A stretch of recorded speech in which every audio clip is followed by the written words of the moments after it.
খড়গপুরের শহীদ স্মরণ হবে 13 জন নয় 250 জন শহীদকে শ্রদ্ধাঞ্জলি দিচ্ছে।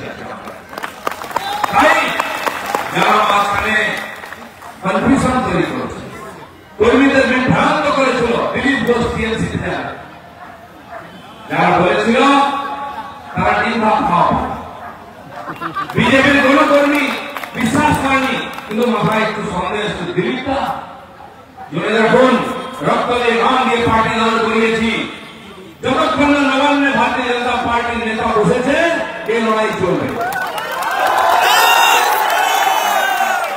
10 বছর আগে বিজেপিতে দিলীপ ঘোষ জয়েন করেছিল, সেদিন একজন সাধারণ কর্মী ছিল, সেদিনও পোস্টার মেলেছে, সেদিন ঝান্ডা মেলেছে। 10-12 বছর হয়ে গেছে, সব দায়িত্ব পালন করেছি রাজ্য থেকে কেন্দ্র। আজকে আমি একজন কর্মী আছি, তাই সকাল থেকে আমার কর্মীদের সঙ্গে আমি রাস্তায় ঝান্ডা মেলেছি। আর দিলীপ ঘোষ ক্ষমতায় যতদিন না বিজেপি আসতে লড়াই করবে কর্মী হিসাবে, ক্ষমতায় বিজেপি বসলেও কর্মী হিসাবে লড়াই করবে। এই বাংলাকে